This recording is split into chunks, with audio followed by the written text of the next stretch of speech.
13वें अध्याय में क्षेत्र और क्षेत्रज्ञ का वर्णन। प्रकृतिम पुरुषम चैव विद्यनादि उभावपि विकारांश गुणांश विद्धि प्रकृति संभवान। भगवान कहते हैं कि ये आत्मा अमर है, इसमें रहने वाला जो शरीर है मिटने वाला है।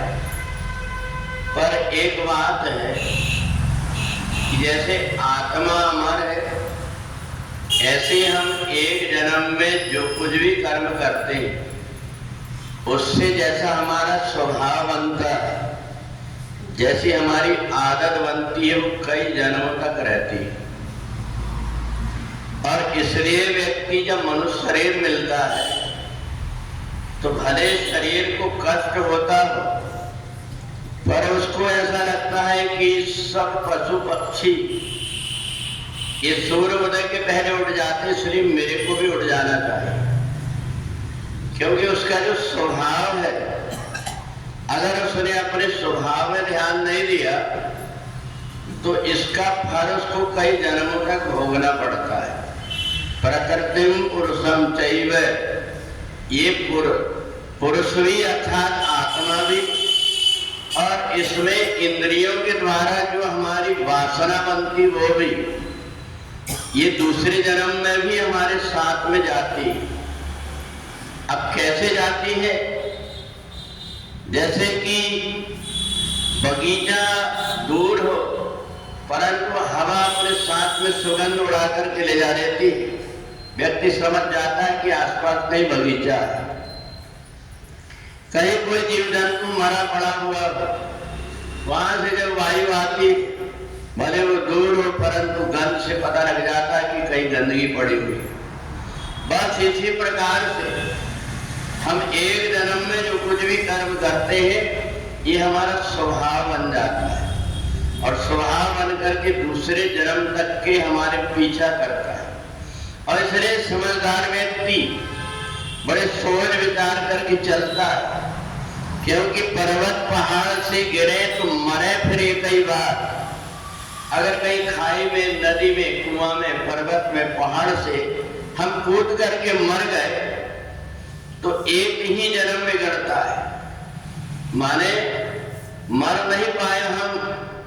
और यदि हम कूद गए, हाथ पैर टूटे, तो केवल एक जन्म तक ही हमको भुगतना पड़ता है, मरे और फिर छूट जाता है।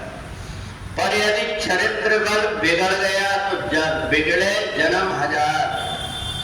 यदि हमारी अंदर की सोच बिगड़ गई तो कई जन्मों तक भले व्यक्ति कहीं जाकर के जन्म ले ले, पर उसकी पहले की जो प्रकृति है वो उसी के अनुसार कर्म करेगा।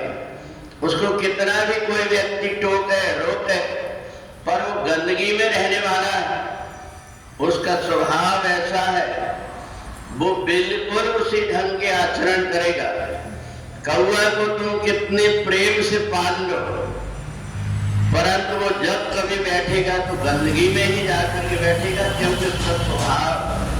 तुम उसको कुछ भी खिलाओ, दूध भात खिलाओ, परंतु जैसे गंदगी दिखी वो तुरंत दौड़ करके वहां बैठ जाएगा। बायस पादी अति अनुरागा, कोई निरामिष कवों की कागा। कौआ की जैसे हमारे अंदर कई जो वासना है, इंद्रिय के द्वारा जो विषय बनते हैं, ये विषय कई जन्मों तक हमारा पीछा करते हैं। इसलिए ज्ञानी व्यक्ति वो है जो इस शरीर को प्राप्त करके ऐसे कर्म कर लेता है कि आगे के जन्म सुधर जाते हैं। और इसलिए हम चाहे किसी का कुछ भी हो, हमारे मन के अंदर लोभ नहीं आता, हमारे अंदर लालच नहीं आता। इसमें पढ़ करके हम और अपनी आदतों को नहीं बिगाड़ते। जितने भी व्यक्ति कथा के माध्यम से, सत्संग के माध्यम से, भगवान के नाम से अपार धन कमा करके उसका दुरुपयोग करते हैं, उनकी वही दशा होती। क्योंकि परमात्मा के नाम से जो कुछ भी कोई करता है तो परमात्मा की चक्की चलती तो धीरे धीरे है, परंतु पीसती बहुत बारीक है। तो इसलिए समझदार व्यक्ति वो है कि धन हम अत्याचार करके, अन्याय करके कितना भी कमा लेंगे, ऐसा नहीं है कि दूसरे व्यक्ति दाल रोटी खाएंगे और हम सोना चांदी खाएंगे। तो इसलिए खाना हमको भी वही है, मरने के बाद भी साथ ले जाना है। तो इसलिए समझदार व्यक्ति ऐसी समझदारी से चलता है कि मेरा लोक भी समझ जाए और परलोक भी ना बिगड़े। इसलिए इस अध्याय को भगवान ने क्षेत्रज्ञ कहा है। ये जो शरीर मिला हुआ है, न देह माध्यम सुलभम सुदुर्लभम प्लवम सुकल्पम गुरु कर्णधारम।